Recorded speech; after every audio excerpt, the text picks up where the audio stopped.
Gentlemen, welcome to AP World History Review Session 3. I want to thank you again for taking the time. out of your schedule. I know you're all incredibly busy. I know some of you are literally in between practices right now. I know others of you have AP Chemistry and AP Psych and all those other wonderful things to study for. So I appreciate you taking your time to do so. Second thing, the AP exam is in 2.5 weeks. Right? So we have this week, the week after, and then the AP exam is on May 16th. Ladies and gentlemen, let me just get you prepared for that. Again, I say this every week, but again, I do that on purpose so that you know exactly what to expect. The AP exam is on Thursday, May 16th. Now, Thursday is typically a late start day, but it is not a late start for you. You will be at school by 7:30. If I were you, I'd be here by 7:15. Your room assignments will be on the library window. So you're going to come to school early. You are going to check your room assignment, and if you're having a side conversation, I'm going to ask that you look at me and listen so that everybody is not distracted. Oh, hi, Aiden.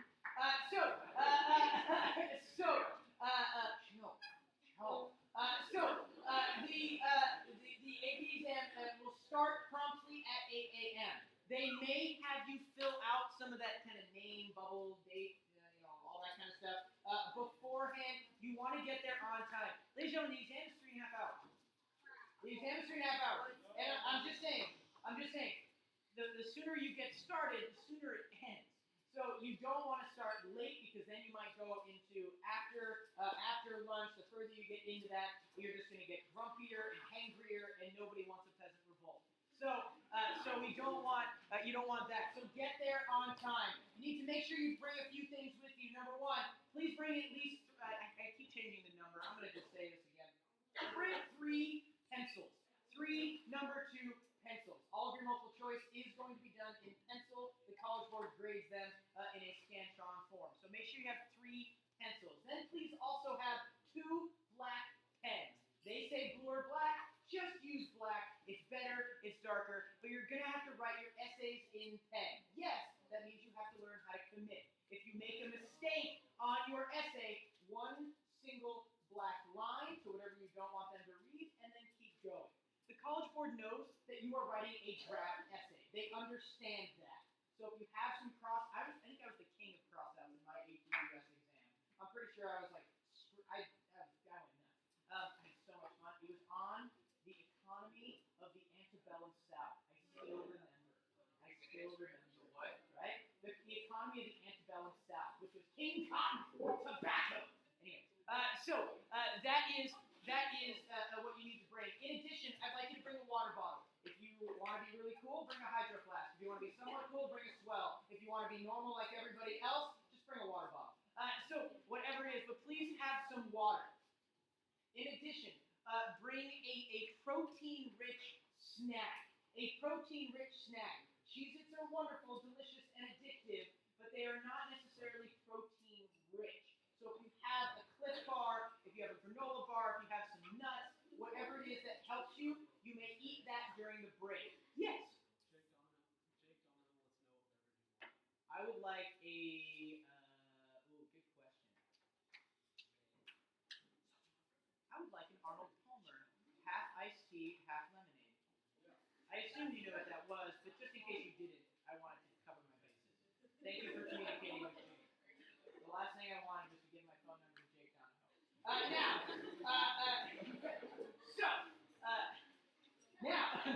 didn't say it. I got protein-rich snack. I got water. Oh, last thing. Ladies and gentlemen, usually AP World History tests in pretty good locations. Usually, you're in the library or you're in the B wing. But every once in a while, students take AP tests in really random spots. We're pretty cool at San Marcos. I'm going to suggest you bring a watch. Now, I know some of you is fancy with your Hydro Flask and your Patagonias. Not an Apple Watch. I would suggest a Fitbit would probably be, actually, even a Fitbit can get text messages. I would say go to Target, just get one of those those watches that I would get, right? Just a Timex watch or something. You cannot use your cell phone to take time. If you take out your cell phone, they will void your scores, and your family is down 90, was it $8 now? $98. So $100 now? $100. Jump $2, man. Yeah, that's a jump $2. Inflation. Anyway, that's not even there. We're not going to diatribe about how much money to talk for based on these examples. But so that is what I'd like you to bring. Ladies and gentlemen, when you get into the exam, after you filled out all the necessary stuff, you will then be passed out the test booklet. The first part of the test booklet and the first section you will be doing are 55 multiple choice questions. You will have 55 minutes to complete those multiple choice questions. All of those questions are what's called stimulus based. They'll have some sort of document attached to it, either a graph or a chart, an image, or perhaps a primary or secondary reading to do. After the 55 minutes are up, you will then go straight into the second section, which is the short answer section. The short answer section will have 3 questions for you to answer. The first 2 are mandatory, and the third one that you answer, you will have a choice between 2. They will give you 4 options. You have to answer the first 2. The last 2 you choose which one you'd like to do. I am pretty sure, and I need to go back and check, I am pretty sure all of the short answer will also be stimulus based. There might be one short answer that is not stimulus based. They will just ask you a question, they'll ask you a short answer question, and you just have to respond using your historical knowledge. But I'm pretty sure the change this year is that they're going to all be stimulus based. But I gotta check into that. Yes. On multiple choices, so they're all stimulus based. All of them. On our midterm. Yes, they were not all stimulus based in your midterm. I have so many questions to go through. So yes, all of them will be. Good. Then you will take a break. During that break, you will have your protein-rich snack. You will drink some of that water. You will not discuss the test. You will not discuss the test. You will not discuss the test. If the proctor hears you discussing the test, listen, this is for you, right? If the proctor hears you asking about any multiple choice questions like you do after every single quiz, right? If they hear you talking about, don't even try. If they hear you talking about, they will again void your answer key. You will then have to just have that money go down the drain and take it again. Cool? So you cannot talk about the test. You then go back and then you write the essay section. Ladies and gentlemen, the College Board is going to have you write 2 essays in 100 minutes. 2 essays in 100 minutes. Okay? The first essay, the first essay they start out with is the DBQ. You know a DBQ comes with documents, has a question that relates to those documents. The second essay you will write, you will have an option between 3 different essay prompts. Those essay prompts will all be talking about the same thing, will all be utilizing the same skill, but it might be in different time periods or in different places. Does that make sense? You write one of those essays. You get to choose. So you write 2 essays. You have to write the DBQ. There's only one option of those. And you get to choose which LEQ you want to write.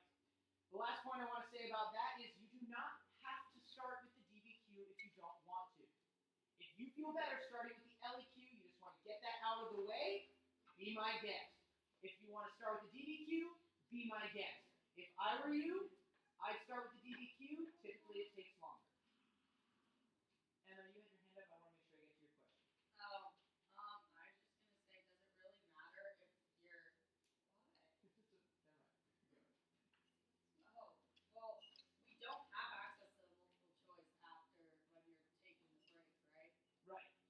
So never mind. I was just like, does it What did really you matter put for if we that discuss one? multiple choice questions? What did you after? put for number 10? They just don't want you to have any sort of thought that there are things leaking, and the College Board will do that.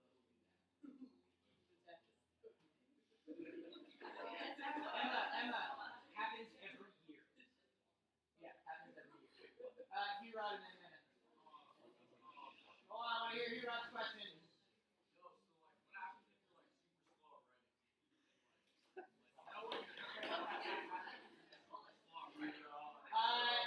Herod, if you start to run out of time,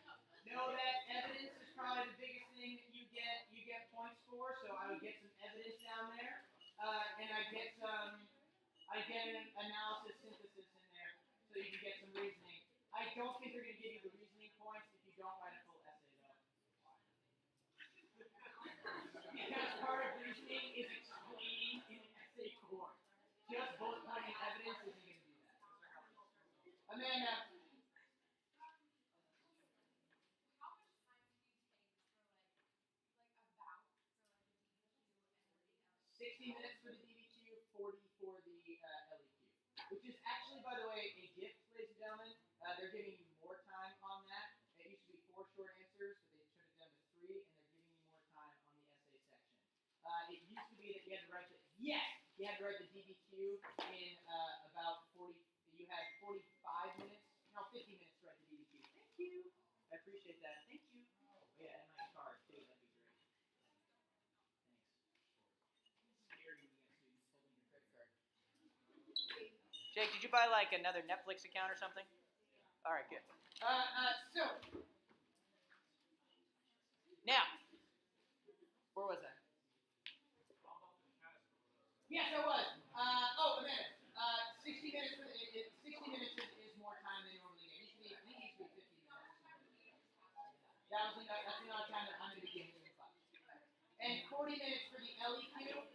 Again, it used to be 35 minutes for the LEQ, so they're giving you more time on that. Now, this is actually very important. This is very important. The proctor is not going to say, okay, now you should be done with your DBQ, move on to your LEQ. This is why I think a watch is important.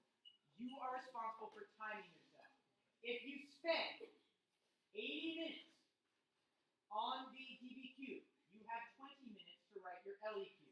And only Daniel Goldberg is the person I've seen who can bust out an essay in under 10 minutes. It's an incredible skill. He does pretty well. He does pretty well. Yeah. Is your watch like allowed to beep or something? I wouldn't let it be. I would just use it as like a. But very good question. Ladies and gentlemen, once you are done with all of that and you wrote your 2 essays and your hand is starting to cramp up, I told you I was getting you in world history, in AP world history shape. You athletes were like, oh, whatever, I'm already in shape, and then your hands cramp up every Friday. So you're getting into world history shape. After that, ladies and gentlemen, I feel like you're not gonna feel well, right? You're probably gonna come down with some sort of really bad headache or some sort of just nausea. Or you're gonna, I don't know, break out into hives or something. Right? You're going to probably feel pretty sick, and because after the AP exams, you are expected to go back to class. Of course, unless that is if you are sick, in which case you should probably go home. You should probably go home. Before you go home, you should definitely not stop into my room and talk to me about any of the essay options. Do not do that. Do not stop into my room and tell me what the essay options are. You should not do that. You should not do that. I don't want to get in trouble for learning those essay prompts, so do not do that. Yeah.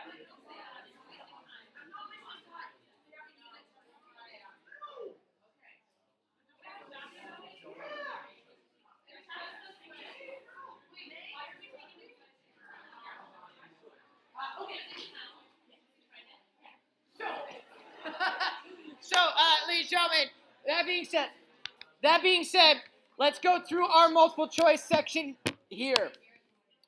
As you go through multiple choice, remember, with the stimulus-based multiple choice questions, you want to think about, you want to make sure you are following a strategy. With our stimulus-based multiple choice questions, what's the first strategy we want to always do? Read the question first. Once you've read the question and you've gone over the document, then what you want to do once you get to the actual answers. You want a poet. You want an Edgar Allan Poe, quote the Raven, nevermore. You want to process of elimination. Now, by the way, you guys know that reference, right? You don't know Edgar Allan Poe's poem, quote the Raven, nevermore? I'm gonna have to talk to Mr. Malloy about the English curriculum. It's not romantic enough. It's not gothic enough. It's not depressing enough. Okay, so, ladies and gentlemen, here we go. For the question, I'm gonna have you read the question and then tell me what the answer is not. I want to know what the answer is not. What could the answer not be? Number 10. MCQ 3. Okay, Emmy, go ahead and start off with number 10. Read number 10 and tell me what it is not.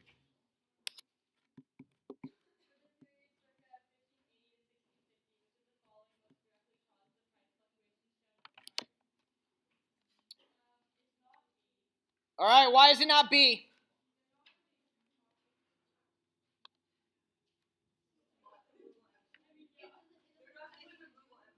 Yeah, there's not really much about the Mughal Empire. However, we are talking about cloves, and spices are going to come into India. And so, yeah, but this is going to be the time period of the Mughal dynasty.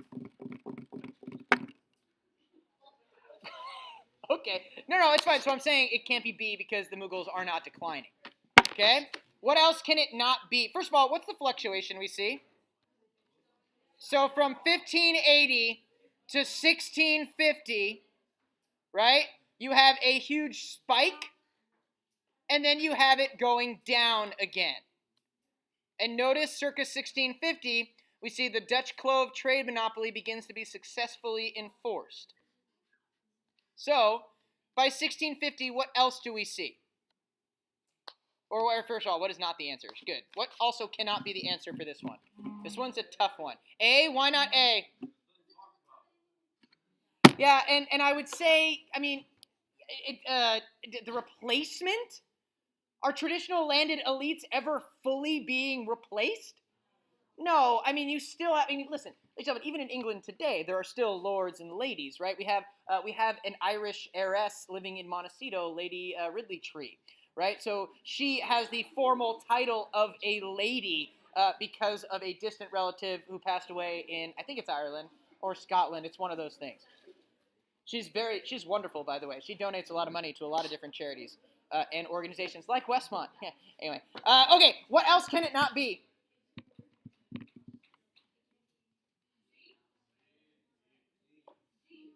Why not D?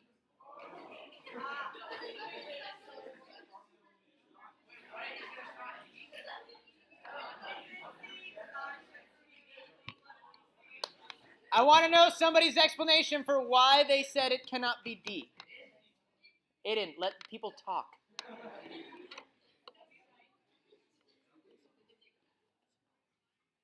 Thank you. Very good. For those of you that chose D, why'd you think it? Harrison. Oh, sorry. Yes. Sorry. Yes, I was thinking more along the lines of why. Why wouldn't D be the answer? I would say that's why D is the answer, right? Is the increase of competition for European. Ladies and gentlemen, the establishment of Caribbean plantation economies based on the production of cash crops by slave labor. Is it happening? Yes. Yes, it is. But ladies and gentlemen, whoever's been to the Caribbean and or to Hawaii, what's the cash crop that the Caribbean was most known for? Sugar. It was most known for sugar. These spices are all coming from Southeastern Asia and India. Cool? So it is going to be D, the smashing of Europeans into the Indian Ocean. Does that make sense? Do you see my logic? Go ahead, Sean, read number 11 for us.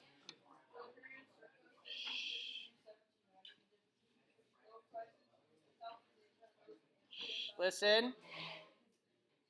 Okay, the difference between the clove prices in Southeast Asia and those in Amsterdam best support which of the following? So we're looking at 1650 and 1790. So we see what's the major difference here?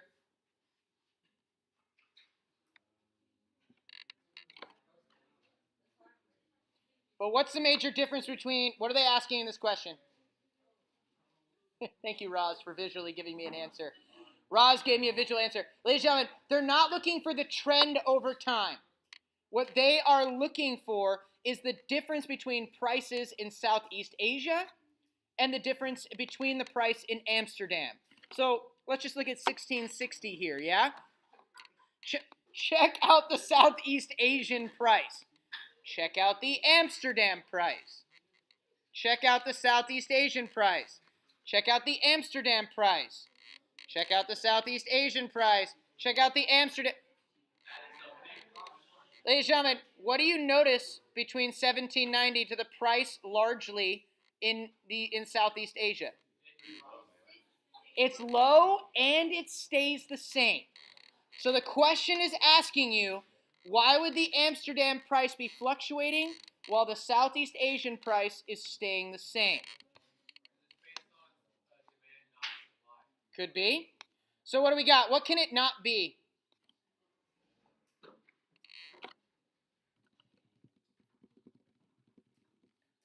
Can't be A, right?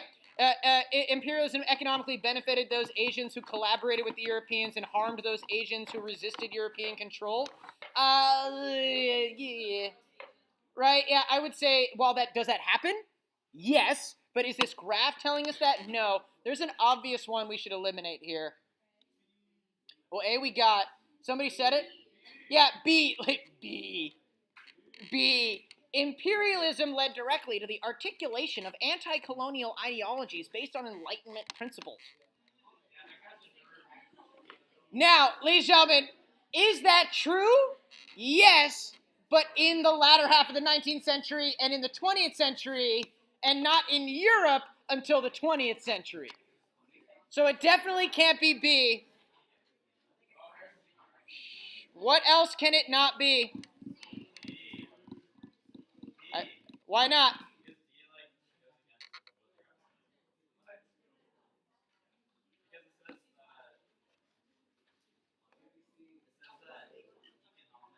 It says economically benefited European merchants and governments while leading to the economic decline or stagnation of Asian producers. I would say that this is looking at economic stagnation. So the answer is D, because the price largely stays low. I mean, check it out. In 1640,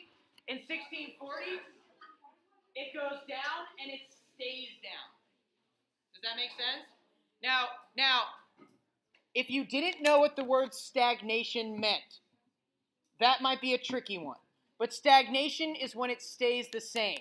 If an economy stays the same, it is declining, according to Adam Smith and his laissez-faire economics.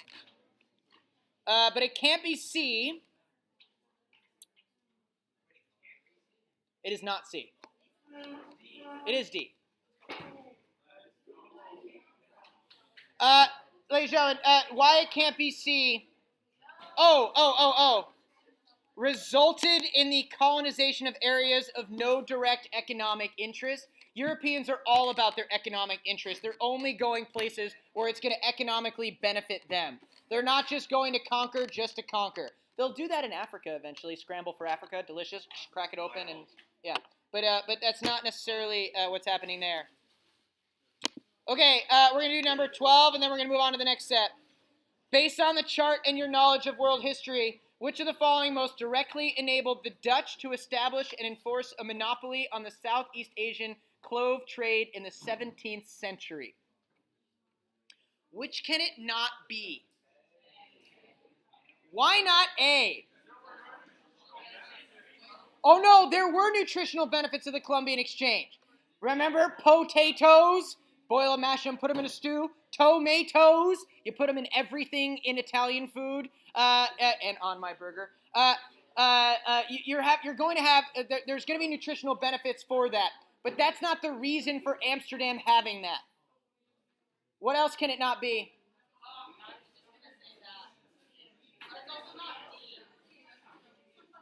Very good, ladies and gentlemen. Where is it? It can't be B? Oh, it is B. It is B. Very good. I wanted to know what it wasn't, but that's fine. We'll get to it. So, ladies and gentlemen, the answer is B. The development of powerful joint stock commercial companies.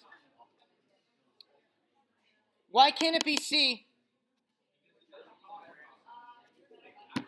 I mean, well, it does matter, but the Portuguese, the Spanish, they're going to be doing that first. Yeah, it's already established. It's going to continue to advance, but that's not necessarily what they're doing. Advances in medicine, I think I heard Amanda say that's not necessarily until the Industrial Revolution. Good job. Is that what you said? Very good. I heard Industrial Revolution. I was like, wait, I can't. But now I got you. So it can't be D for that reason. Yeah, we're going to keep going. All right, let's go through number 15. Yes.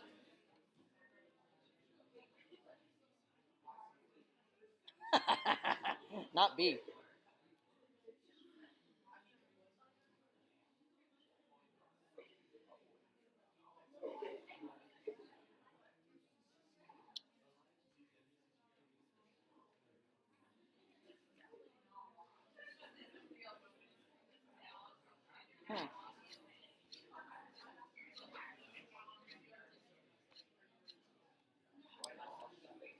All right. Where'd I go? There it is. Good. That's what I thought. 13 is A. 13 is A. And 14 was C.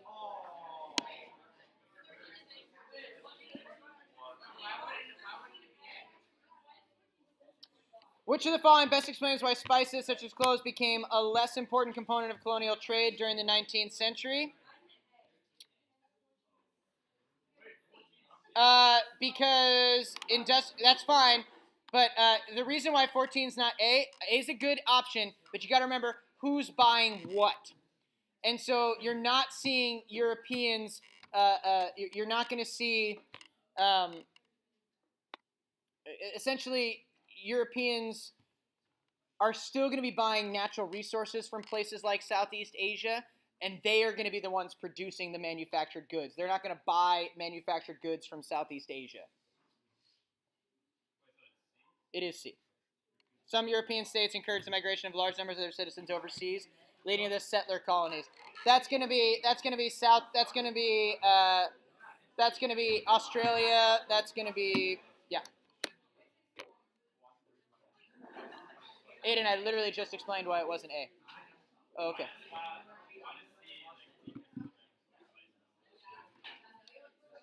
It's becoming, so its spices are less of an important component.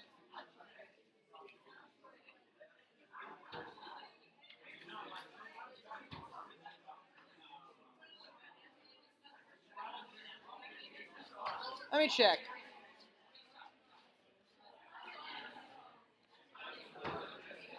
Yep, it is C. I'm going to have to look a little bit closer at that one.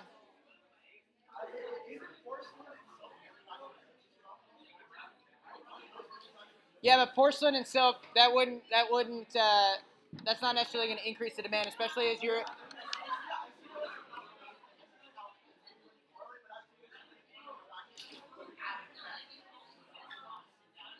I would say they become less important. Well, you got to remember...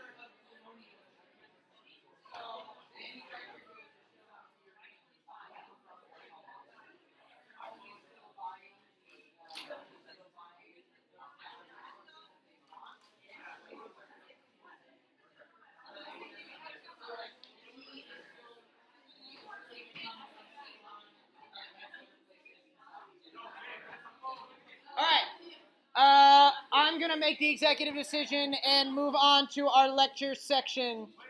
If you want to do more multiple choice, you can come to D4 tomorrow. We can do more multiple choice. That's fine. I'll have the answers. Miss Tiller and Mr. Wilson have been doing that every day, and they found themselves getting better at it, so I suggest you do the same. Also, I hope you're all taking advantage of Miss Jacobson during that time. I know she is holding review sessions as well, and she'll be a wonderful resource for you. So please make sure you are going to those things too. All right. I'm going to take a sip of water, and then we're going to get going.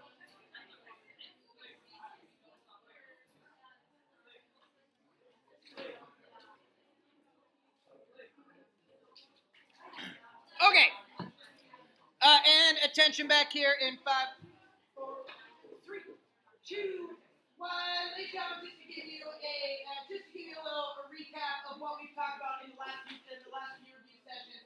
We start off this course with 10,000 BCE, 12,000 BCE. We start out with 10,000 BCE as human societies come up with the most dramatic change in human history, and that is the development of agriculture. With agriculture, you see the settling down of human society and forming the settling down of humans and the creation of more complex human societies to historians known as civilizations. During the pre-classical era, we see the foundation of human societies in general in what is called civilization. You then see the expansion of these early human civilizations to encompass a larger territory, a territory that is going to largely take up a majority of the landmass of each of our major geographic regions. So you then see the creation of these classic empires from 600 BCE to 600 CE. And those empires are going to set the political, cultural, economic, and social and environmental foundations for each of the major geographic regions that we study. What makes Europe Europe? The Greeks and the Romans. What makes China China? The Qin and the Han. Those are those classical empires that are going to set those foundations. During the post-classical era, we see again the expansion of those empires, the increase in interregional trade that is going to then facilitate increased interactions between those major geographic regions. And we see the integration of the northern and southern hemispheres and the creation of two separate, unique world systems, that of Afro-Eurasia and that of the Americas with the American West. We are now in the early modern period, the time period of 1450 to 1750.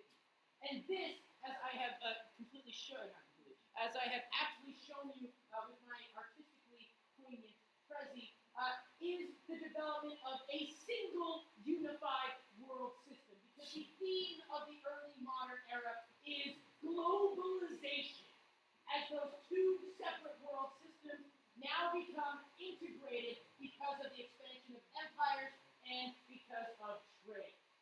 Now, ladies and gentlemen, this tends to be one of the favorite time periods of students, not only because it's some things that you've already studied, but also because it becomes slightly more relevant to your lives today. But I find it's mostly students' favorite because they can always remember the major event that causes the shift to the early modern era, the major event that dramatically causes all of this globalization. And they remember because whenever I say, in 1492, Columbus, yeah, I knew that one. I'm so smart.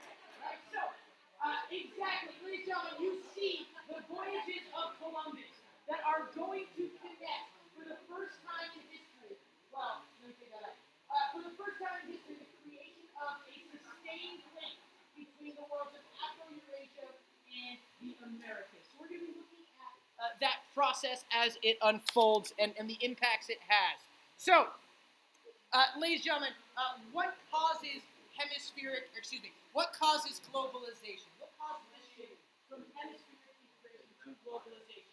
Well, the first, and I want to make sure it makes sense, you see the continuation and also the intensification of our interregional trade routes that already existed. I don't want you to think that just because we start talking about Columbus and his tiny little baby, itty-bitty, Nina Pinkley, Santa Maria's chips, right? Just because we start talking about that doesn't mean trade doesn't happen across the Silk Road. Doesn't mean we don't still have the Trans-Saharan, the Indian Ocean we're going to talk about a lot in just a second. But I also want you to remember Mediterranean trade also doesn't really stop between Northern Africa and Europe. But what we also see happening is the integration of the Americas into these trade routes. And we see most of trade is going to be carried over water. It's going to be carried mostly over oceans, be it the Indian Ocean, the Atlantic Ocean, and the Pacific Ocean. So you see an increasing amount of oceanic trade, and that's largely because of those voyages of Columbus. Very good. Do I then go into it? Let me just check something really quickly. Yeah, we'll get into that. That's what I want. So, ladies and gentlemen, what brings up a really good question, and what my class has really discussed, I'm sure Ms. Biggson's class has discussed this is the early modern era. If you look at our time period, they largely revolve around two of the major eras. The classical era and the modern era. Everything else is either what's leading up to it or what happens after it. And what really defines these characters, the historians have used to define these characters, is when, at these eras, is when has Europe had a golden age. So Greece and Rome, man, those are the days of Europe glory. They are all unified, powerful, rich, yeah. And then they fall apart and become bubble scum. And the modern era is going to be again, and we're going to talk about this next week, the current period of Europe having a golden age as their empire literally stretches all the way across the earth and they come to dominate global politics, economics, society in general. So when we think about the early modern era, we've got to think, how is Europe beginning to catch up? Because if you look at Europe in the post-classical era, they're bubble scum. They can't take two hands and slap their own thumbs. They're not even close to what China ever was. And goodness gracious, good thing Genghis Khan died because he probably could have conquered and killed all of the Europeans. So you have to think, what is it that's allowing Europe to even catch up? What is allowing Europe to actually start to play a role on the global stage? Well, number one, it's very important to remember, China backs out. China backs out. The Ming Dynasty during the 14th century is one of the most powerful centralized empires in the world. The Ming Dynasty brings back China for the Chinese, which we'll talk about in just a bit. And one of their ways of convincing, one of the ways of showing their power, of literally quite flexing on a majority of the world across the Indian Ocean, was to send out a giant fleet of massive junks. These huge ships that make little look like these little toy ships, these little Hot Wheels of a ship. These junks that were manned by a Muslim eunuch named Zheng He. Now, there's some irony involved in that statement. I'll let you figure that out. But as we see Zheng He's fleet going across the Indian Ocean, they are literally establishing tributary relations. They are saying, look at how powerful China is.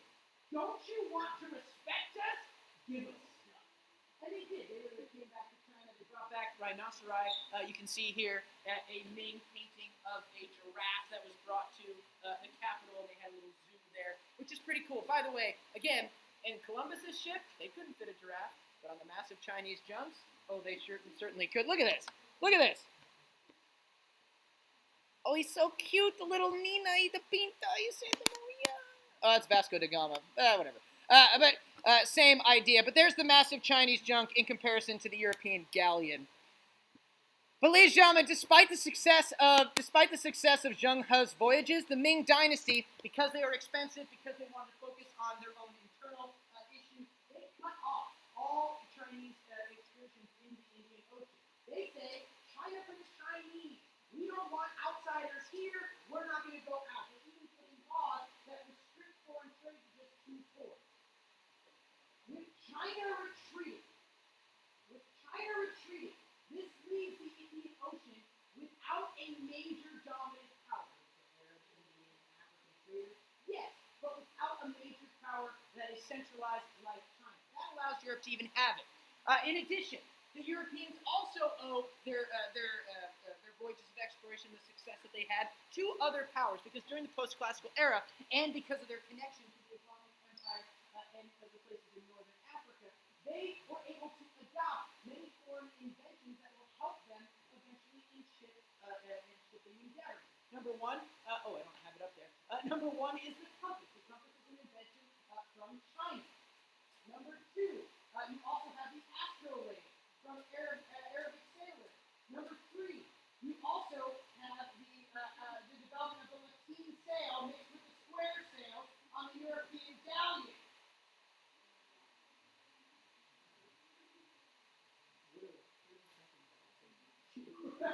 Now, so you see the borrowing of technology.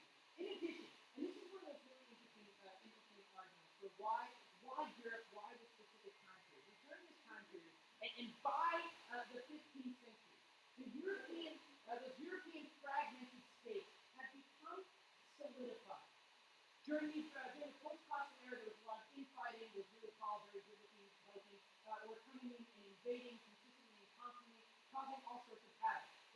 by 1000, the Vikings had largely gone. Well, maybe David made his point better.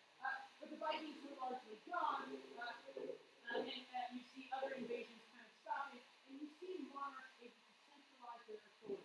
These fragmented states stop somewhat fighting each other for territory and finding other ways to compete. One of those ways that they want to compete is economically. They want to control trade, and particularly, they want to control the access to Asian goods.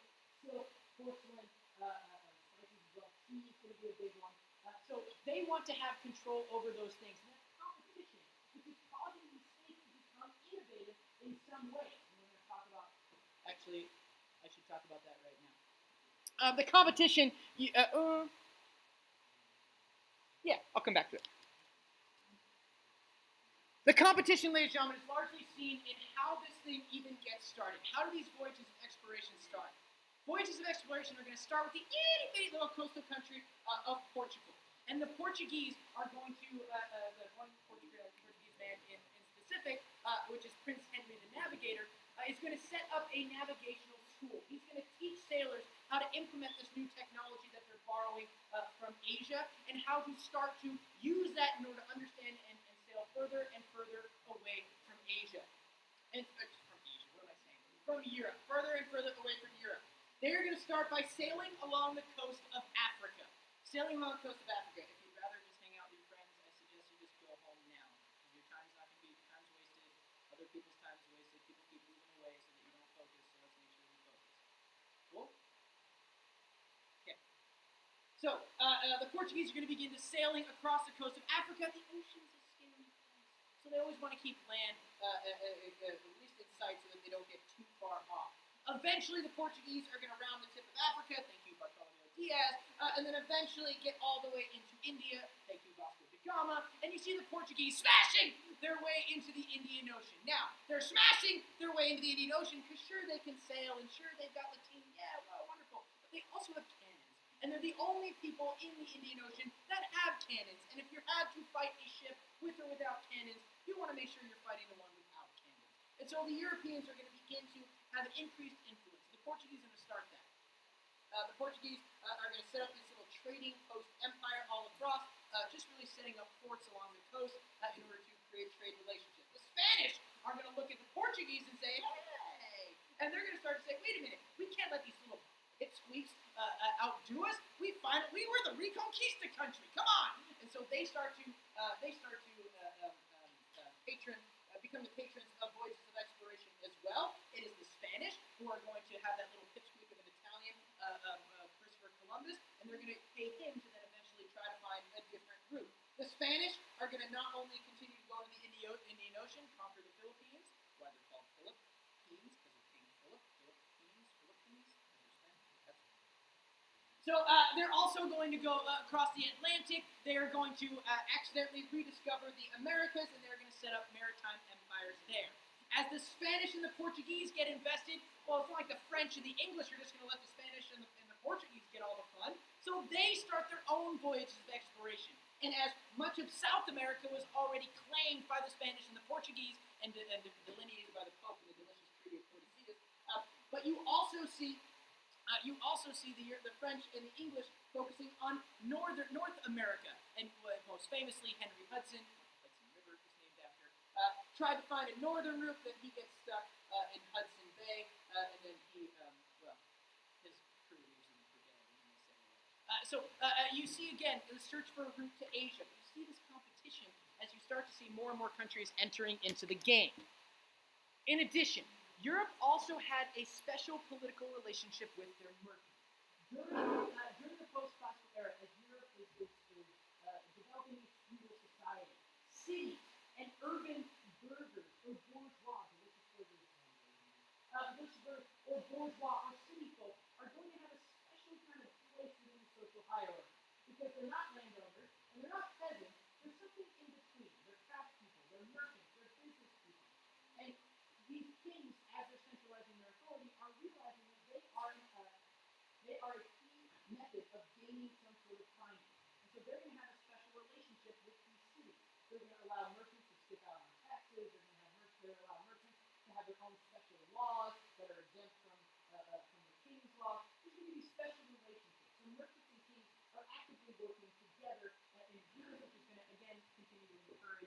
continue to encourage these voyages of exploration. So that's the reason for why Europe. Because again, you wouldn't think at the end of the post-classical era, Bumblescum Europe's going to do anything great. But these are the reasons for why. So the European entrance on the global stage. Now, I talked about this a little bit, but if you look at Europeans' entrance onto the... Oh, this is the map that I wanted to use. Oh, there you go. Europeans' empire, it really goes in three waves. It starts with the wave I was just talking about, the development of these trading post empires, where you see Portugal starting going along the coast of Africa and into India and into further into Asia, and then Spain again going not only again around the tip of Africa, conquering places in like the Philippines and Asia, but also developing their maritime empires. Now, of course, this picture especially makes me puts me so mad because this is the picture I had. This is the image I had to look at on my drive to high school every single day. Anything I wanted to do in town, I had to pass by this statue of Cristoforo Colombo that the Italians of my town, the mafia in my town, decided to erect using taxpayer money, despite the fact that of a strong, prominent Norwegian minority. Is there a Leif Erikson statue 1,000 years earlier? Really, East Hanover? You're going to put this statue and you're going to be pretentious and you're going to call him Cristoforo Colombo? Come on! No! It probably was a Norwegian sculptor. That's probably exactly it. Using the sweat, blood, and tears of the Norwegians again. Good Lord. Anyway, East Hanover, New Jersey. If you want, you're on ESPN for steroid use. And in the early 2000s, we had a lot of mafia busts at Godfather Pizzeria. The pizza you can't refuse. Anyway, so that's the first wave.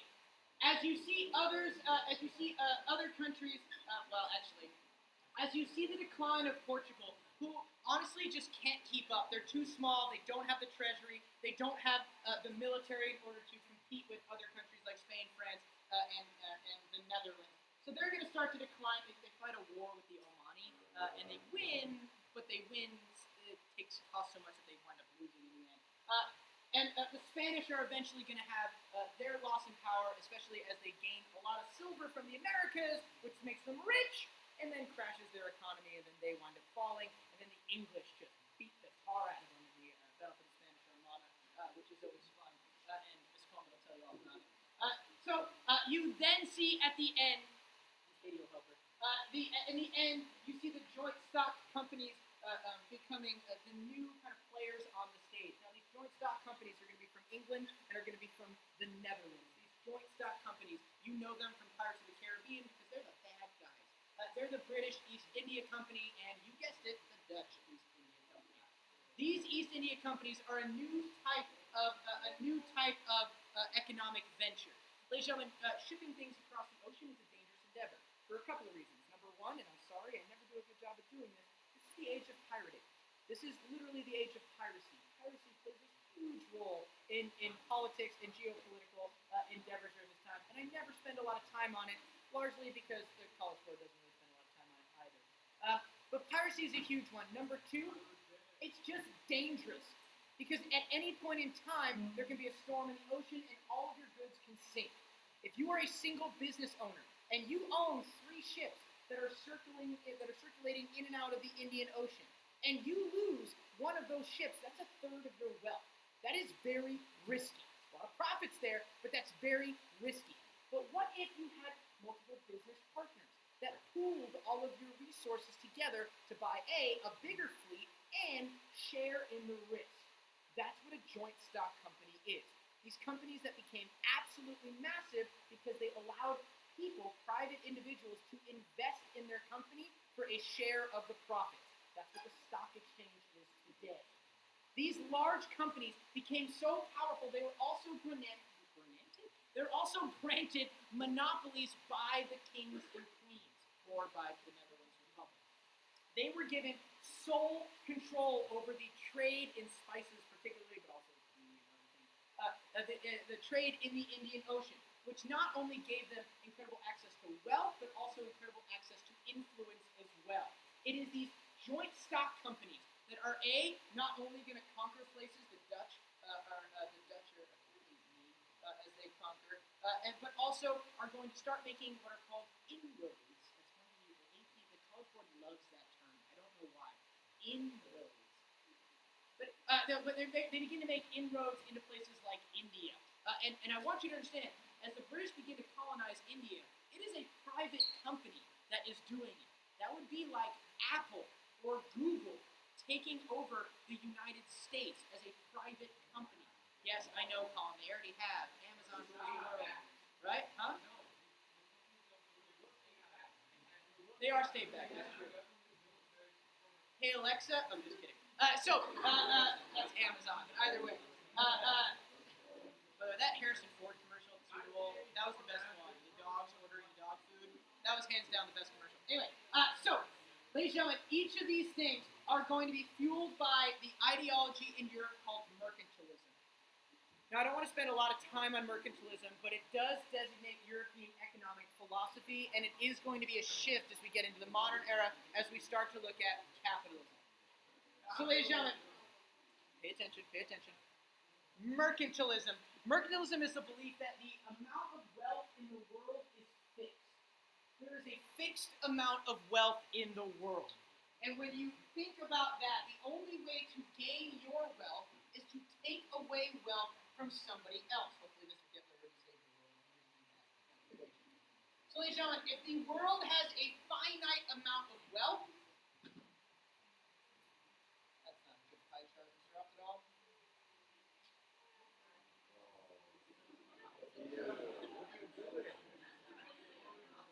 I don't know, I'm not an artist. As you see a finite amount of wealth, the only way to gain more wealth is to take it away from somebody else. So mercantilism was the practice that governments had, the philosophy that governments had, in order to try to increase their amount of wealth. How do you know you have a lot of wealth? Well, you have an excess amount of bullion. Bullion, not just the delicious spice that's in my favorite dish, beef stroganoff, and in a lot of soups. But what bullion is precious metals of gold and silver. So if you have more gold and silver, you're the winner. You have the majority of the wealth. So how does one do that? Well, number one, you have a favorable balance of trade.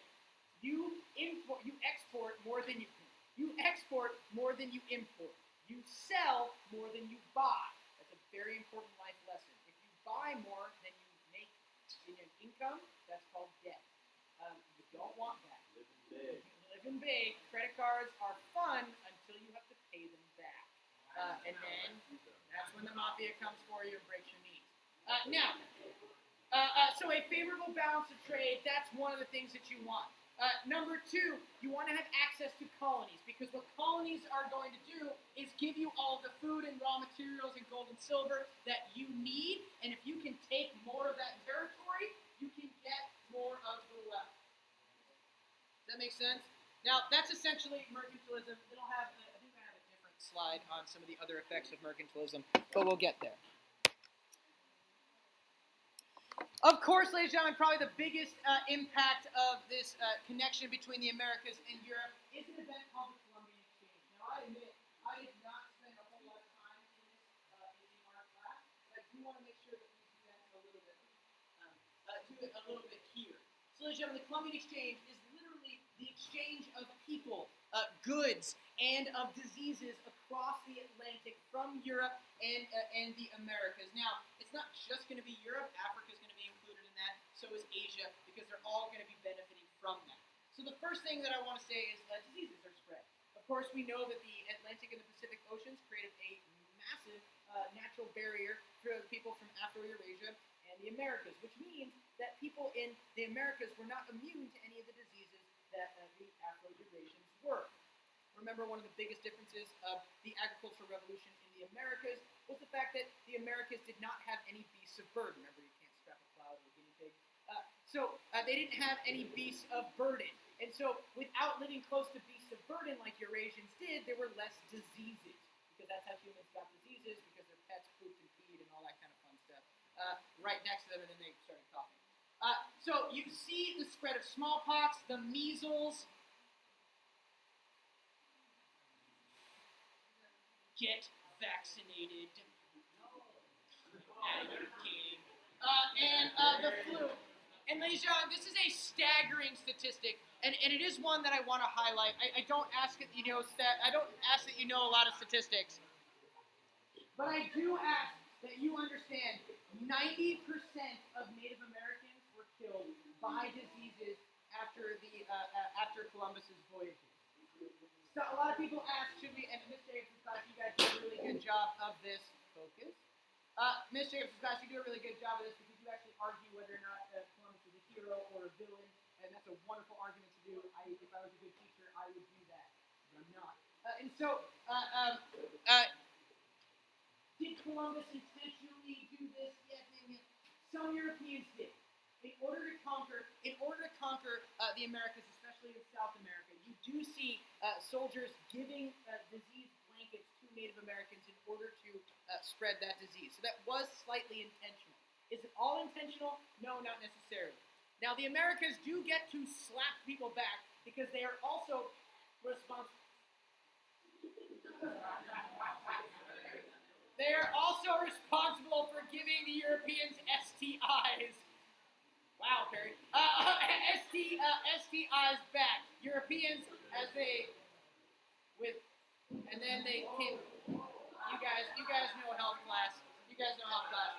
Now, I'm not going to go with all of these things, but I do just want you to know that, again, there's a spread of crops and goods from the Americas. The most important thing that you get from the Americas for Afro-Eurasia are potatoes.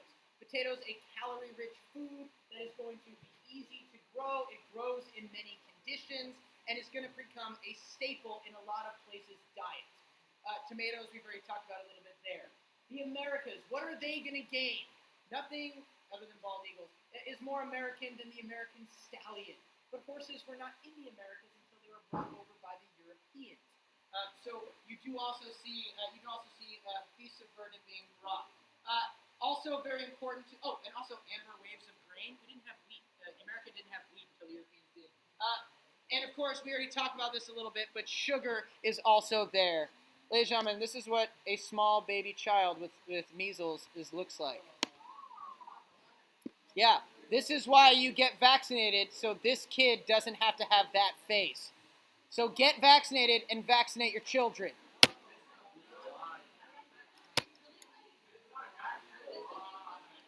What, Colin? TB? Tuberculosis? We do that one. That's how you get the test. I don't know.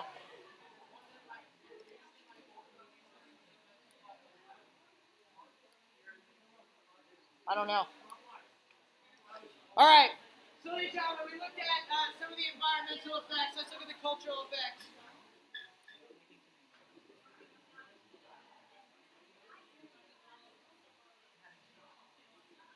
All right. So, the cultural effects. Now, ladies and gentlemen, it's important to understand anytime you have increased interactions, I'm going to ask you to bring it back. Anytime you have cultural interactions, you're going to have the spread and syncretism of religion. That's just what's going to happen. I don't know if Ms. Jacobson uses the word syncretism in her class, but syncretism is taking two things, putting them together, mixing to create something new. She does? Okay, then I'm fine. I want to explain that. So you do this thinking. So some great examples of that is Vodun or voodoo in the Caribbean, a mixture of African tribal animism and Catholicism. Right, African slaves are sent to the Caribbean.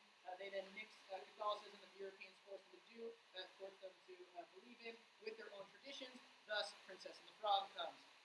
You then have Sikhism in India, a wonderful mixture of Islam and Hinduism. In India, starts out as a peaceful religion, turns violent as both Muslims and Hindus are going to actively persecute them. And then, of course, Catholicism in the Americas. You have the Virgin of Guadalupe being a syncretism of that. The Dia de los Muertos from Coco is a syncretism of traditional beliefs with Catholicism. And then, of course, one of my favorite, the belief that the mountain of Potosi was also representative of the Virgin Mary, taking their mother mountain goddess with the Virgin Mary, sticking her face in it, a little silver belly. It was good. I like that one. You also see the reforming of old traditions. Now, I wish we had more time to talk about this event because it's one of my favorite events, but when all of you take AP European history, we'll talk way more about it. Ladies and gentlemen, you see, because of the interactions with outside places, the Reformation of Christianity in Europe. That's the split between the Catholics and the Protestants, as the monk Martin Luther gets really angry and writes 95 thesis statements in the early modern era. I am angry at the Pope because of cultural, political, and economic. He writes 95 thesis statements, nails them on the church door. Those get spread around Europe, and that starts a bunch of religious wars where Europeans start killing each other over what they believe. The Reformation is going to shatter European cultural commonality. And that's going to start to see, it's going to have major political implications as we go. But we'll study that more. So you see the Reformation. Of course, with the Reformation is also going to be the counter-Reformation of Catholicism. The Catholic counter-Reformation is going to see a couple of things. Number one, they will say the Pope is right. They put an extra stamp on papal supremacy. They do talk about the sale of indulgences. They modify their ideas there. But they also start the wonderful practice of the index of forbidden books. They don't allow people to read certain things. They burn books that they don't like. And then eventually they'll also have the Inquisition. They put in the Inquisition around Italy. So not only are they burning books, but they're also burning people. Again, see who can get rid of the unbelievers. You have in Southwest Asia Al-Wahhab. Wahhabism. Oh, by the way, I've been watching The West Wing on my own, and an off-coast. I mean, that show's so great, so smart. I wish we had more shows like that. Literally, they were talking about terrorism, and they were talking about Saudi Arabia, and he's walking into a room, and he just casually mentions Wahhabism, and I was like, relevance. Wahhabism was a reformation. Wahhabism was a reformation of Islam. It's this belief that Islam had gotten too watered down. The beliefs of Islam, people in the Ottoman Empire had lost the true belief of Islam, and they need to go back to the old ways. They need to go back to the fundamentals. They have to go back to the basics. And what is the basics of Islam? That is the teachings of the Quran. Ladies and gentlemen, many of the terrorist groups around today practice extreme versions of Wahhabism. Wahhabism is what's called the fundamentalist Islamic religion. Fundamentals. You've never seen that chant at a basketball game? When somebody can't hit a free throw, you yell fundamentals.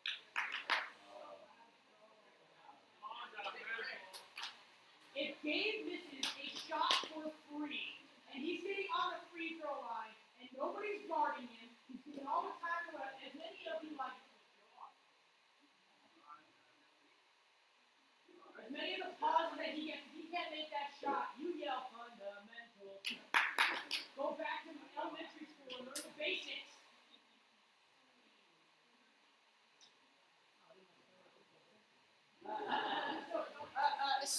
Excuse me, water polo players. We're so sensitive. Wang Yangming and Cao Zhang is a reformation of Confucianism. As you see, Wang Yangming saying, you don't need no stinking books. Truth is within you. And you see the Cao Zhang movement, kind of a scientific revolution within China, this focus on rationality and reason. Ladies and gentlemen, because of the globalization, you're also going to see the Renaissance happening in Europe. I don't have the painting here. I think you can study the Renaissance on your own. Really good kind of cultural developments through this whole thing. Woodcuts in Japan. I don't really talk about Japan a whole lot in my class, but during the Tokugawa Shogunate, Japan kind of goes through its own little golden age, and one of those is actually cultural in nature as well. In Japan, particularly in Edo, which is the capital of Japan, you see a really fun world developing, a world that is heavily Confucian, very serious during the day, but at night they like to party, and they create what are called these floating worlds. You have these businesses on the ground floor, and on the top floor you would have theaters, you have stages, you have places where there'd be kabuki theater, you'd have sumo wrestling matches, you would have other artistic endeavors, poetry reading, etc. And that's where these floating worlds come from, geishas, etc., and all that fun stuff. I shouldn't say geishas are fun, that's pretty patriarchal. I don't mean that they're fun. Okay, in addition, another example are the codices. Oh, this is actually really fun. When you get a spare moment, when you're studying for your 12 AP exam, look up some of the European codexes from Latin America. That's where you get some really fun images that Europeans were drawing about their interactions with Native Americans. Some Native Americans actually did the drawings for European. But that's where you have like the first European accounts with the human sacrifice, and you've got like the people cutting into them, and you get hands going in there. And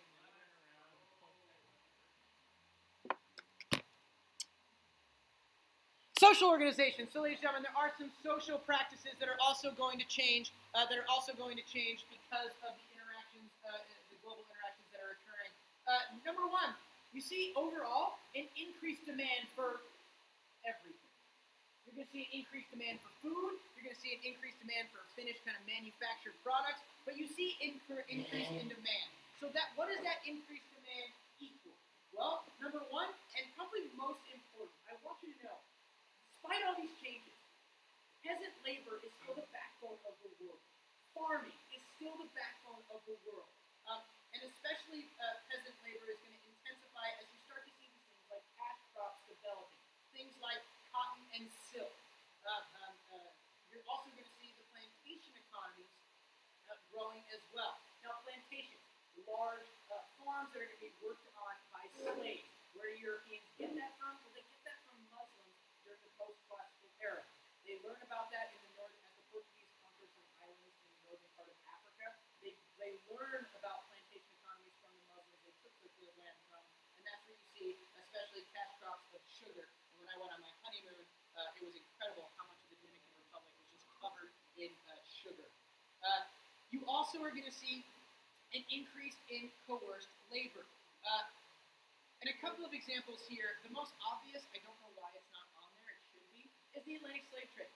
The shipment of Africans from Africa over to the Americas in order to supplement the dying that occurred of the natives. Europeans wanted cheap labor, and they're going to use slave labor. There's also a couple of other ways of doing coerced labor as well. Indentured servitude is one of them. Indentured servitude essentially is kind of like slave labor, but it's got a time limit on it. Essentially, if you wanted to get access or travel to the New World, your boss would pay your way. They would pay your housing and your lodging in return for you being in their debt, and you would work off that debt. Eventually, you would get free unless you're person that you're being a servant for wasn't a very nice person, and they just kept raising the price and all that fun stuff, which happened. The second way that is important to know is the encomienda system. This is what the Spanish, especially, are going to use in their maritime empires in Latin America. It was actually a really nice idea. The Spanish crown really was concerned about the natives that they just brutally conquered. Number one, they wanted to stop all that infighting that they had been getting reports of. They wanted to stop all those natives from killing each other. And they also wanted to save their souls. So the Spanish crown divided up all the natives that were conquered and gave them each to gave responsibility of each of those groups to a conquistador or a group of conquistadors. Their job, save their souls, convert them to Catholicism, and protect them. What wound up happening is that those conquistadors effectively used the natives as slave labor in their silver mines and in their ranches and on their farms. And so that's what the encomienda system is. Eventually it'll turn into the hacienda system, which we know in Santa Barbara, especially in Northern Mission, especially as, again, the Jacobson Josh probably did the Junipero Serra getting his head cut off, BBQ thing. That's the hacienda system in response to. Again, Miss Jacobson, a good teacher. Me, sorry.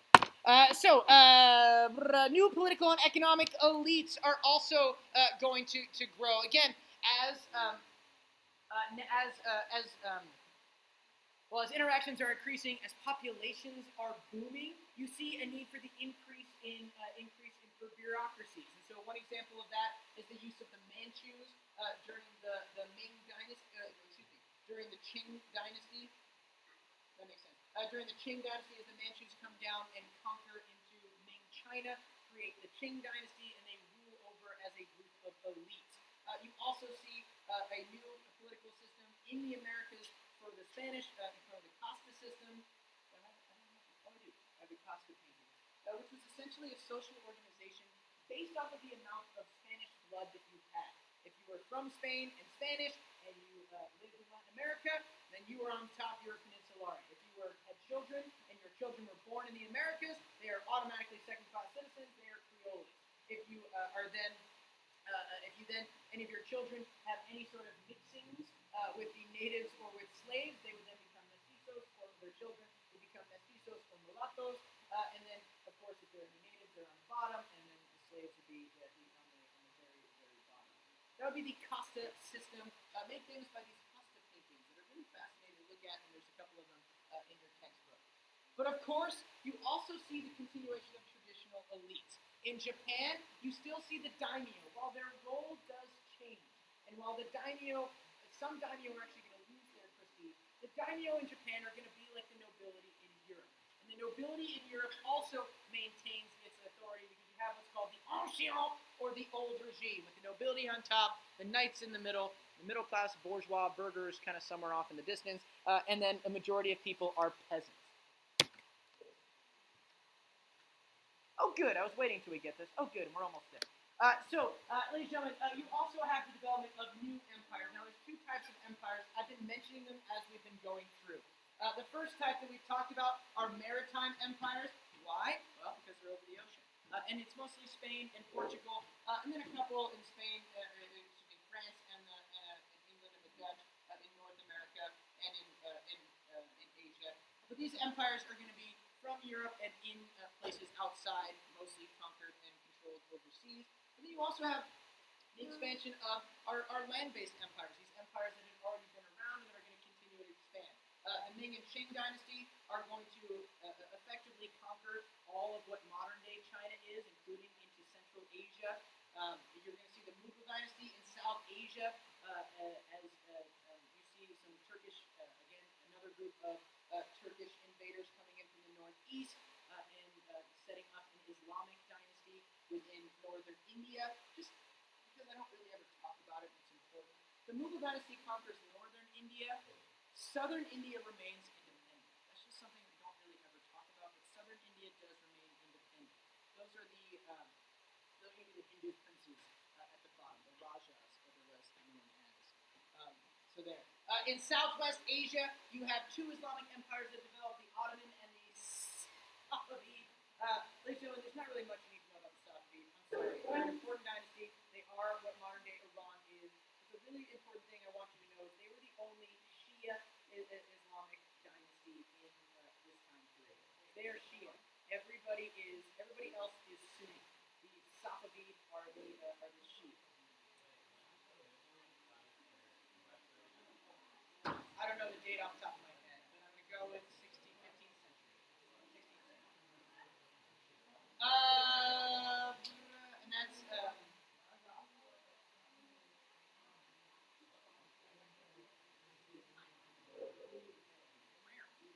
okay. Ladies and gentlemen, the Ottoman Empire is probably the more important one that I want you to remember. They're going to eventually conquer Constantinople. They're going to make it Istanbul. They're going to conquer southeastern Europe, into northern Africa, and much of Southwest Asia. And another empire that, unfortunately, I don't ever get to until we start talking about communism, and I love talking about it, it's one of my favorites to talk about, is the Russian Empire. The Russian Empire is going to start as a small little band of Muscovites who are going to brutally conquer outward into Siberia. They're going to have a couple rulers, both named Ivan. One's terrible, one's great. It's all fun. We're not going to get to Lenin yet. But the Russian Empire does go into the steppes of Siberia. Yeah. Shiites. The Shia believe that the bloodline of Muhammad should be maintained as the caliph. They believe in an imam and not a caliph. The Sunni believe that it's a caliph, a deputy, somebody who was with Muhammad, who had special. Yeah. Okay, ladies and gentlemen, gaining and maintaining power. How do you gain and maintain power over this incredibly expansive territory? Because again, these empires are the largest in history. Save the Mongols. So how do you do it? Well, of course, we have our traditional things. Number one, the use of public works, monumental architecture, and urban design. For example, a wonderful example of that is the Blue Mosque. The Blue Mosque in the Ottoman Empire. Also, the Hagia Sophia is a great example of monumental architecture. That's not the Forbidden Palace. But the Forbidden Palace is an example of that. That might be the Forbidden Temple and the Forbidden Palace. And then again, probably the most famous of them is the Taj Mahal. The Taj Mahal is a Mughal dynasty, um, um, development and use again of monumental architecture. It's a wonderful syncretism of both Hindu and Islamic design. Again, just an example of use of monumental architecture and public works. You're going to see massive cities that are going to be developing. Istanbul, of course, is a wonderful example of that. Of course, in Europe, you have the Londons, the Parises, etc., etc. You continue to see the use of religion. In Europe, you're going to see the divine right of kings. Kings are there because God said so. That's why they're there. Don't question it, you peasant. So, divine right of kings. Confucianism is going to be reinvigorated after the Yuan dynasty is conquered and the Ming dynasty reestablishes China for the Chinese. And as the Manchu Qing dynasty comes in, they're going to continue to use Confucianism to manage bureaucracy, and Confucianism will still be the state-sponsored religion. And then I already talked about Shiism for the Safavid. They're not the only places; those are just really good examples of that. Again, the Ottoman Empire is going to use religion as well. Most places, we already talked about the Catholicism in Empire.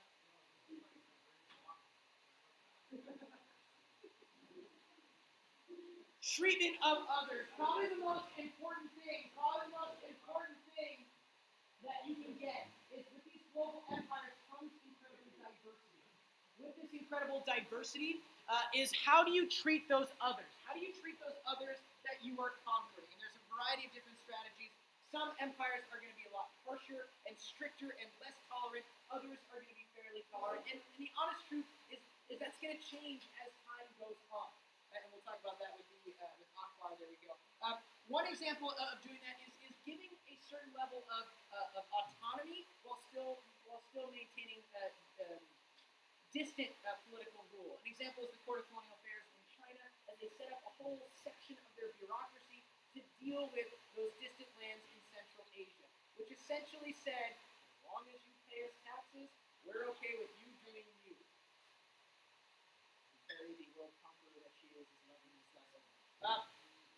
The Balkans under the Ottoman is another example of how do you treat others. Ladies and gentlemen, probably the most famous thing is how do you deal with all these Christians in southeastern Europe? Oh, I know. Steal Christian babies. Take the Christian boys away from their mothers. Teach them Turkish. Make them into the best, most educated fighting force in the early modern era so that they can either be elite soldiers or really awesome bureaucrats and call them the Janissaries. Ladies and gentlemen, that's called the Devshirme system. The Devshirme system. Steal those little Christian boys. Teach them Turkish. Convert them to Islam and make them into awesome soldiers or bureaucrats. The Janissaries, that's the way to do it.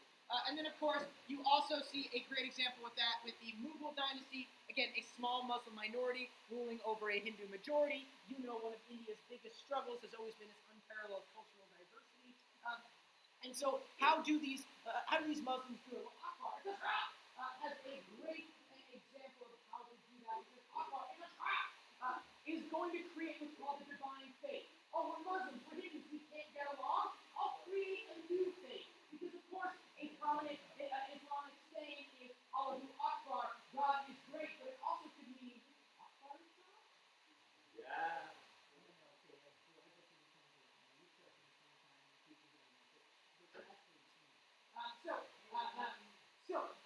You see again, Akbar creating what's called the divine faith, a cult that was centered around him. He also sponsors both religions and provides government assistance for them. He tries to create a religiously tolerant faith. Now, it's not only a trap because of the wonderful Star Wars reference that all of you understand, but it's also a trap because Akbar's grandson, Aurangzeb, flips that policy and begins to persecute Hindus intentionally, which is going to cause major rift between the two. That's going to play a large role in the modern day dispute between India and Pakistan. Treatment of others we got. Ladies and gentlemen, of course, you see, and I've already gone over some of these things, large armies and bureaucracies. These governments are going to create professional militaries that have the most advanced military weapons. The Ottoman, Safavid, and Mughal have a nickname. That nickname is the Gunpowder Empires. Please know that the College Board might use that distinction.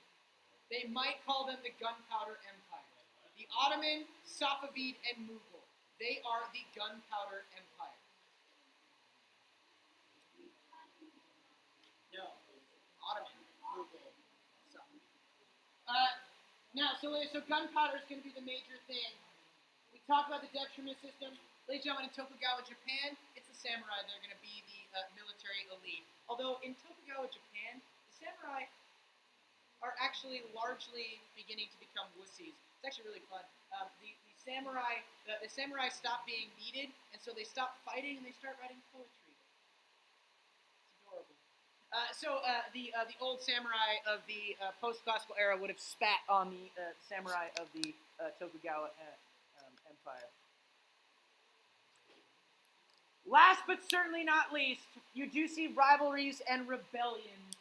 Now, ladies and gentlemen, of course, I put Captain Jack Sparrow on there because I mentioned it already, but this is the age of piracy, and piracy is going to play a major role. One of the biggest thorn in government size is what to do with these pirates. Sometimes, if you're England, you hire them. You hire them to harass all those Spanish ships, and Sir Francis Drake did just that. He's a great man, a great pirate. He's a privateer. A private. What's the difference? But you do see these rivalries. I talked about the Omani-Portuguese War a little bit in the Indian Ocean. The Portuguese defeat the Omani, but the Omani take so many resources away from them that the Portuguese wind up losing. The Ottoman and the Safavid are obviously rivals because the Ottoman are Sunni and the Safavid are Shia. That's always going to continue to be still a rivalry between Turkey and Iran today. And the 30 Years' War, I don't know why I put this 30 Years' War, not the 7 Years' War. I should really do, what's that time frame, 14, 15? Oh, yeah, that is 30 Years' War. So you see the 30 Years' War, the Europeans are also going to fight a 7 Years' War. Europeans are very creative in the name of the war. And they're usually never accurate either. The 30 Years' War was more than that. The 7 Years' War was like 12 years. Anyway, but you see the Europeans fighting wars, again, some over religion, some over dynasties. And the 7 Years' War is actually the first global war. It was over territories in the America, and it was very good. Fought in you watched the crash course, very good. Excuse me. The 7 Years' War was over territory in the Caribbean, in North America, and in India. But you do see some revolts happening against, and they're going to come from multiple different groups. One example is the samurai revolts in Japan, and then of course there are always peasant uprisings in pretty much every single empire that you have. Usually over tax farmers, which are people who are paying taxes to the government in the form of foodstuffs or whatever they're growing. Yeah. The samurai are going to revolt. They're going to revolt against the Tokugawa shogunate every once in a while. And I don't exactly remember why, but not the one that you're thinking of with the Meiji Restoration. Not that one. No.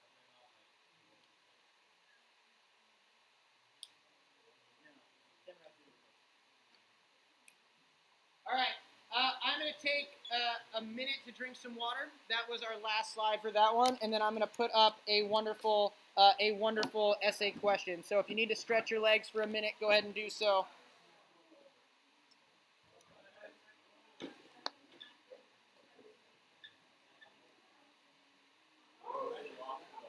Yeah.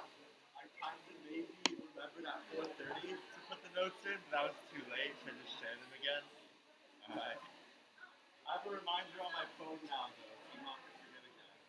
When we did that essay that included Aqua or whatever, I chose not to use that evidence piece because I didn't research that, so I'm still kind of confused on what that is.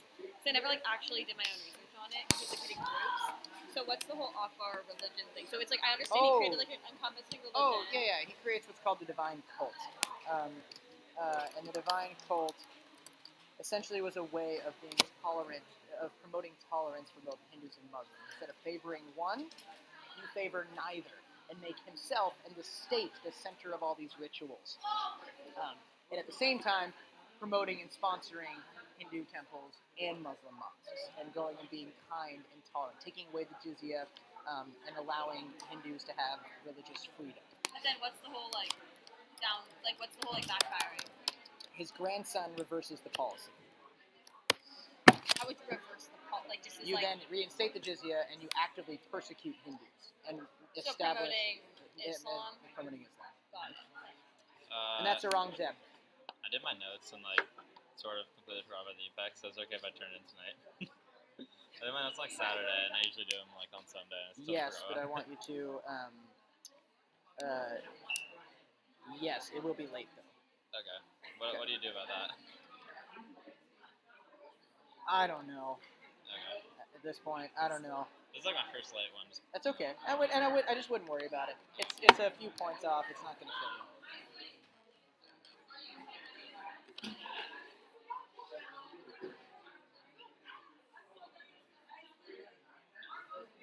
All right.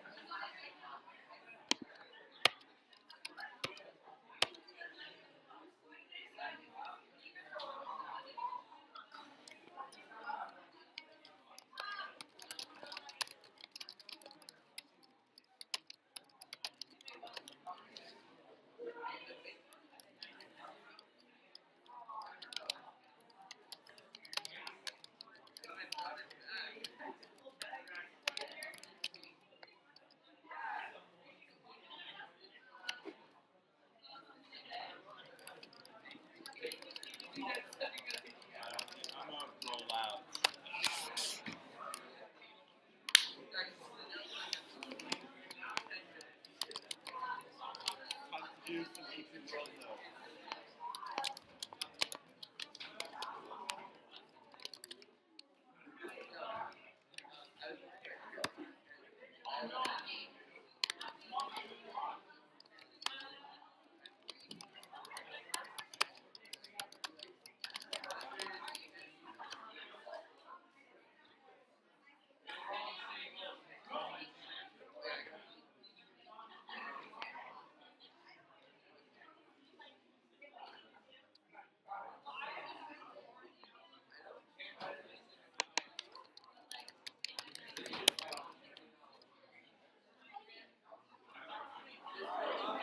All right, take another 15 seconds. Take a seat. I'm sorry for my unexcused absence. I've had a pretty stressful exam.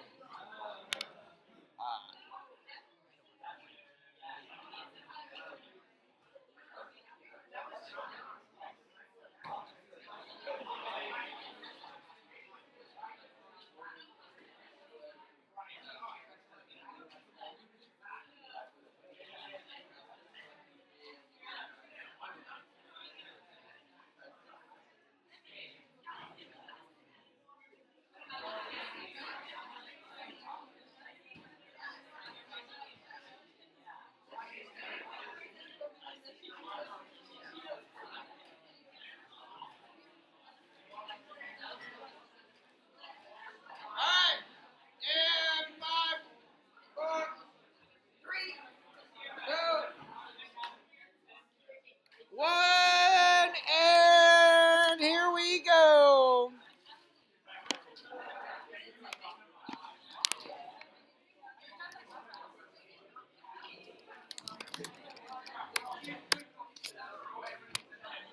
All right, go ahead and take a seat. Go ahead and take a seat. We got a limited time. I want to make sure we get a little bit of time to start this. So.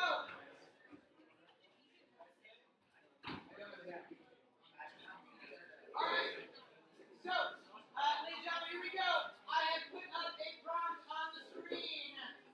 I would like to give you about 8 minutes, I'll give you 7 minutes. I want you to try to think of a response to this essay. Now, whenever I put prompts up here on the screen, usually the first 3 minutes is spent with students going, oh yeah. So, when that happens to you, now some of you may not say that on the outside, but that's exactly what's happening on the inside. Now, if that happens to you, ladies and gentlemen, I just want you to break down the prompt, and I want you to brainstorm anything you remember about the Columbian Exchange. Any possible impacts it could have had. And I want you to think environmentally, politically, economically, culturally, or socially.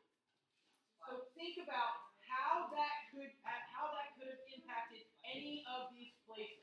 But I want you to just spend the first minute or so vomiting everything you remember onto the paper or the screen.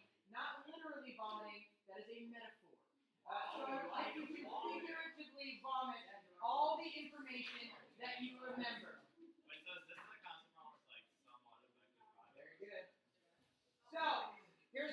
I'll give you 7 minutes and then we'll talk about it.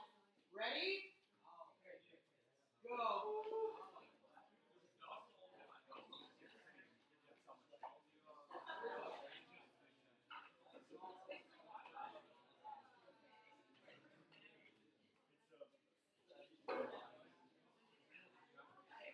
Now remember, on the AP exam, you have no friends. If you want to practice like you're going to play, practice like you have no friends. No, I just want a thesis right now. Somewhat or mostly.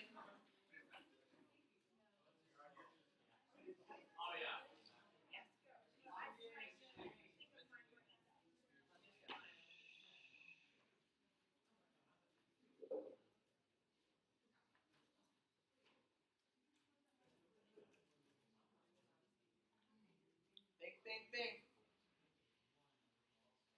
Practice thinking on your own. Don't be nervous if you don't know the answer. Just vomit everything you know and go from there.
No.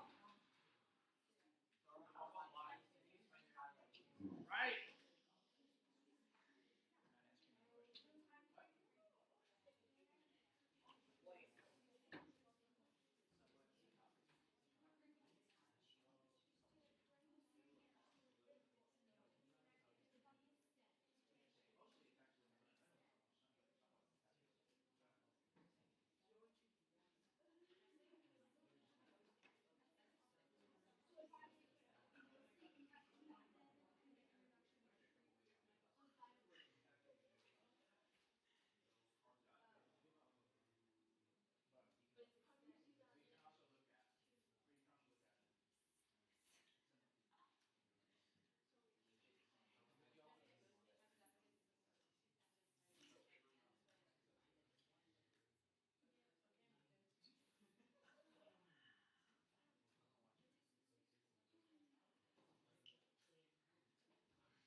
If you don't want to do the work, just leave.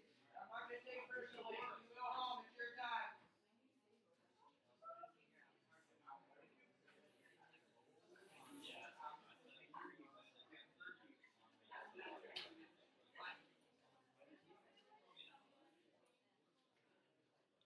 Good question. I want it to be a changing time.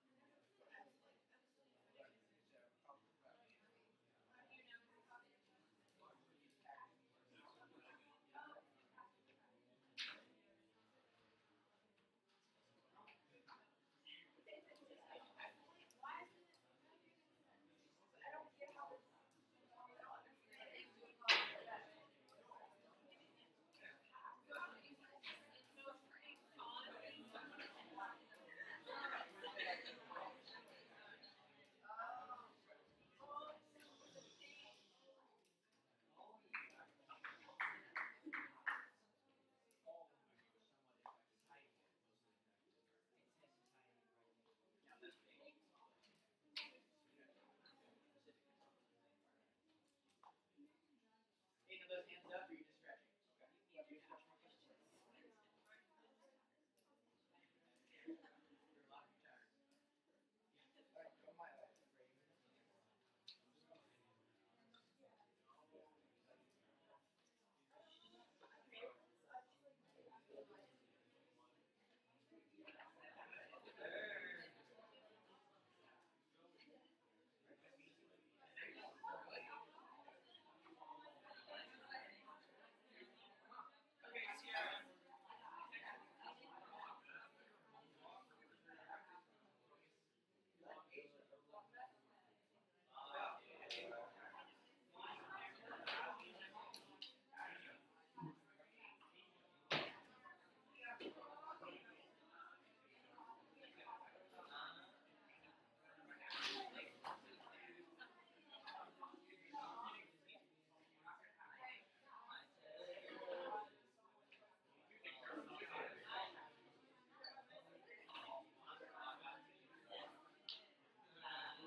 So I'm gonna give you another minute. I'm gonna get 2 more fries and then we're gonna get going.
All right, let's talk about it. Let's talk about it. Let's talk about it. Let's rock and roll. No, no. I was No, first. You no, said you were gonna go. keep going. Lily, We why don't are have you time. cutting We don't have time. She didn't. Go, go, go, go, go, go, go, go, go. This is all being recorded for all of posterity. All right, ladies and gentlemen, here we go. So, I'm sure there were a few brave souls that did this. Now, before we get into this, I want to also, because Herod asked a really good question. I think it's important to go over and to practice. Herod said, Mr. Oftedal, do you want me to contextualize? Now, don't forget, the College Board is grading you for the LEQ on 4 things. Grading you on your thesis statement, grading you on your contextualization, which is how well you put this prompt in its historical context, and they're grading you on evidence, how specific is your evidence, and can you relate it back to your argument, and they're grading you on your analysis and reasoning, which is essentially you explaining your argument well and then extending your argument in your synthesis. So let's go over contextualization for a moment. When you contextualize, now, Miss Jacobson's class, I have my own language for this. If Miss Jacobson taught you a specific way, Please don't let me confuse you. Use her way. Okay? You've been taught that. You're trained in that. If my way helps you, great, but please don't try to marry the two. Just pick one or the other. Cool? All right. The way I use contextualization is I want you to, and the College Board expects you to funnel them down into your argument. So how do you funnel them? Well, you got to start with the really big picture and work your way down to something more specific. So I always tell my students, give me one sentence on the time period and what the major theme, what the heck is going on in this time period. Give me another sentence on the topic. Well, what's the topic of this essay? How is it relating to that time period? And then another on the place. What did I do? On the place. What? Oh, that makes more sense. The topic, time period, topic, and place. So, what's going on in our time period?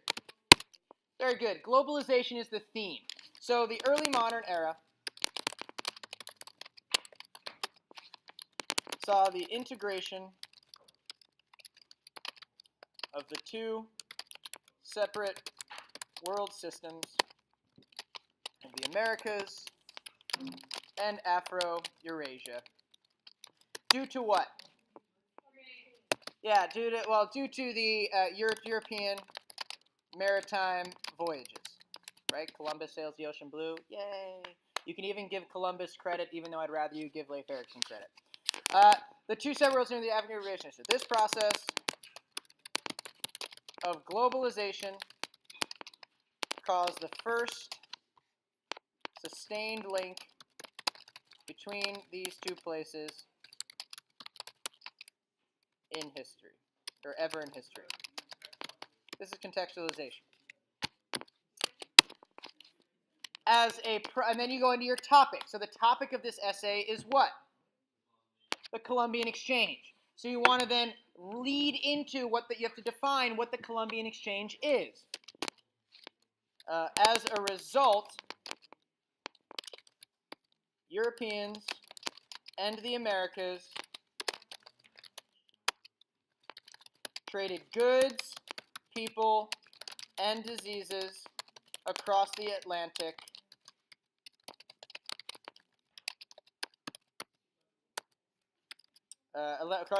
Ocean. This became known as the infamous Columbian Exchange. That makes sense? It introduces your topic. You then would want to go into your place. Now, it depends on which place you chose. If you chose Africa, you want to talk about those wonderful African kingdoms. Students always love the Kingdom of Dahomey. That's one of their favorite ones. Kingdom of Dahomey, the Kingdom of Benin, the Kingdom of, what's the other one? Oh, I forget my African kingdoms of the early modern era. I shouldn't, though. That's bad. If you're doing Europe, you want to introduce those fragmented states. And then if you're doing East Asia, you want to talk about the Ming Dynasty and the Qing Dynasty. Does that make sense? So for argument's sake, let's just do Europe because I have a feeling most people probably did Europe. Nice. I'm proud of you guys for doing Africa. That's good. Right? Atlantic Ocean, topic place. Europe at this time was fragmented into many competing states who fought each other to gain access to territory, access and control territory in the Americas, which helped to facilitate this interaction. Europe found itself forever changed by yeah, I mean, I would say the Columbian Exchange. You've already mentioned the Columbian Exchange, so, and I already mentioned interaction, but yeah, there you go. Forever changed by the, again, things. This is terrible, but it gets the idea across. Things that crossed the Atlantic. You would then get into your thesis from there. Do you see how it funnels you down? Big picture time period, topic of what the essay is, kind of how it relates to the time period, and then how the place is kind of situated. When you are talking about place, this is something that I have to remind my students often of. Don't forget to introduce whatever civilizations are prominent during that time period. So if you're talking about East Asia, you got to do Ming and Qing. In Africa, you talk about the various kingdoms that were participating in overland trade. But just talk about how they are gaining wealth off of that. Zosha, you've been very patient.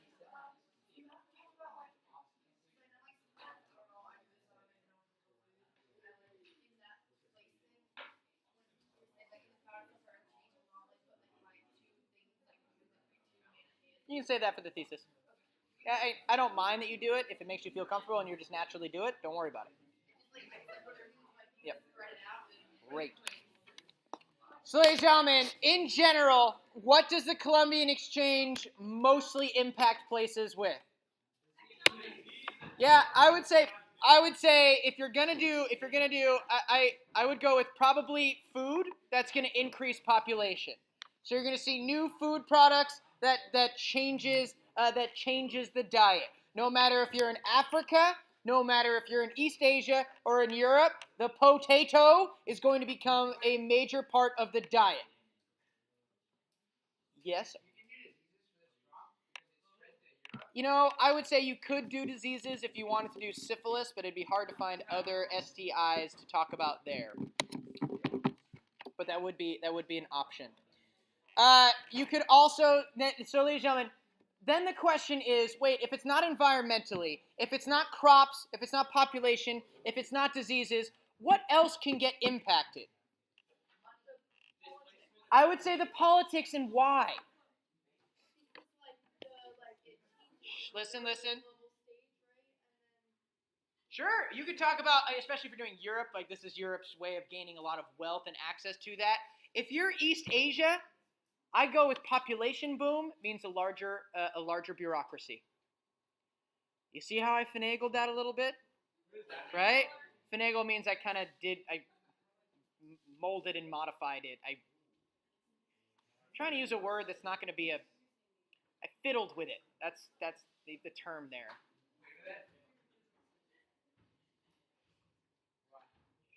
Now, so I finagled that there saying, hey, I know one of the impacts of globalization in general is that there was an increase in bureaucracy. I can tie the increase in foodstuffs to a growth in population, which means you need a larger bureaucracy. Does that make sense? How I used some of the effects that we had talked about just because that's what I knew, and I connected it. You can do that. That's a way of getting around things if you don't know exactly how the Columbian Exchange impacted East Asia and Africa. Now, the last thing I want to do before you guys go, because I know I'm taking more of your time, and I respect that, and I'm sorry. When you see a prompt that says, analyze the extent or evaluate the extent, what does that mean? Very good. Ladies and gentlemen, that means you have to use some qualifier words. The qualifier words that I always say to use are somewhat and mostly. Now, this prompt was confusing. There was a letter of what it was asking for, and then there was the spirit of what it was asking for. The letter, meaning what it literally was asking for, was effects. So I wanted to know how it was somewhat affected, but how it was mostly affected. Well, it was somewhat affected in their bureaucracy, blah, blah, blah, blah, but it was mostly affected in the changing diets as new foodstuffs came over from the Americas.